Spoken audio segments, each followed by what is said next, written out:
So I'm going to be crocheting, but I wanted to share a little story with you.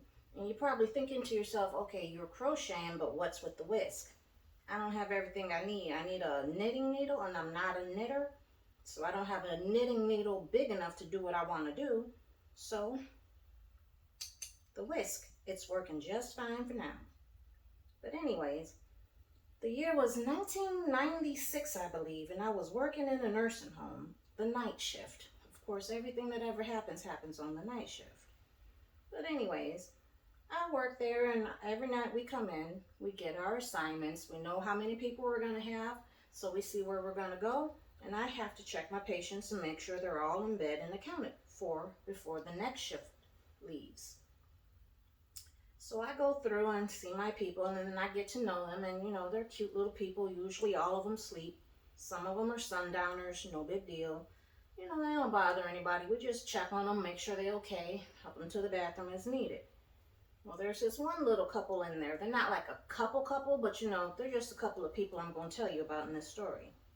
His name is Conrad, and her name is Angelina. Conrad is a quiet little man, never says nothing to nobody. Miss Angelina is one of those strong personality types that, just come in and make you be her friend whether you want to or not. She's a sweet little something, and she likes to crochet and hum and tell stories and listen to old-timey music. So, every night I come in and get my assignment, and every once in a while I'll have the assignment where they're stationed. You come in and you see them. She's sitting in his chair, halfway asleep or just humming and crocheting. He's just sitting over there looking at her, or he's asleep himself.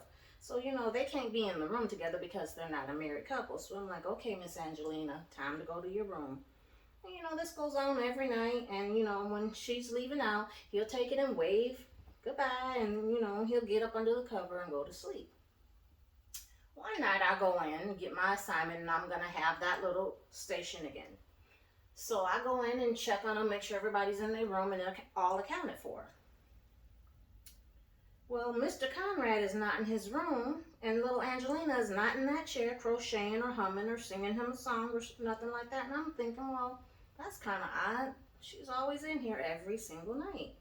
So I smell some flowers, and I think to myself, ugh, I can't stand the smell of flowers. They make me sneeze. So I go over to the window, and I want to get some fresh air so I don't start sneezing and waking up everybody in the building. So I'm at the window trying to get my little breath of fresh air, and then I look over at his little belongings and, his picture of him when he was in high school playing football. I'm like, oh, wasn't he a cute little old guy? Then I look through the window, and I'm like, is that him in the parking lot? I'm like, nah, that can't be. Maybe he's behind me. That's a reflection. But before I could turn around and look to see if he was really behind me, I hear him, at least I think it's him, say, go in that top drawer and please give that letter to Miss Angelina. I'm thinking to myself, he ain't never said nothing to me before. He just usually wave. I'm like, okay, fine, no problem. I go in the drawer under his picture, get the little letter, and I get ready to take it to him. But when I turn around, he's not behind me. I'm like, that's odd. That little man is quick. Did he go to the bathroom or something? Don't know, don't care. Let me just take this letter down the hallway to Miss Angelina's room.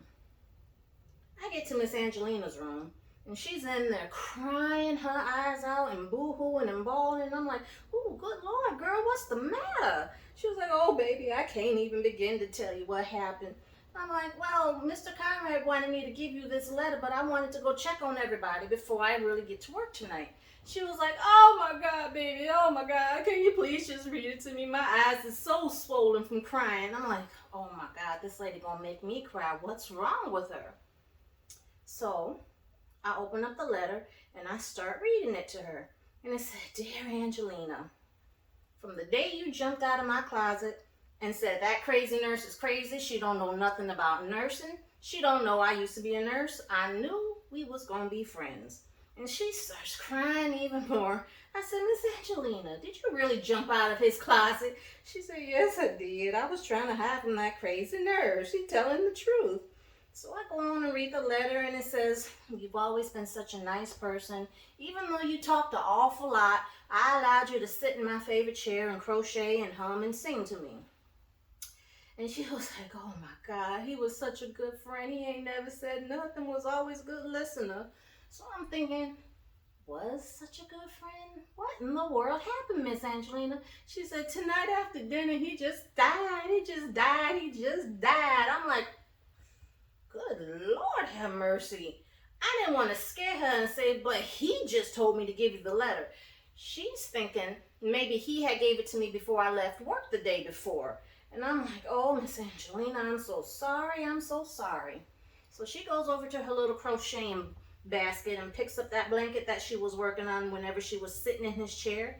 And she knocks off the last little stitch that she was doing, puts it on the little thing, cuts the yarn, and says, oh my gosh, I really wish I could let them bury him with this. I'm like, oh, that's so sweet. I'm sure he would have loved it. She was like, I love that little man. He ain't never said a word back to me ever. I'm like, oh, that's so sweet. About a month or two later, little Miss Angelina passed away too. I think she died of a broken heart. But, you know, that's how it goes. True love prevails. So I'm just going to sit on over here and keep on crocheting my little sweater. Eventually it's going to be a sweater, and I'll show y'all the finished project later. But for now, I just wanted to share that little love story with you. And it's because of her that I do really want to crochet, and I've gotten pretty good at it, if I do say so myself. So thank you for listening. If you like that, go ahead and share and hit the like button. Thank you.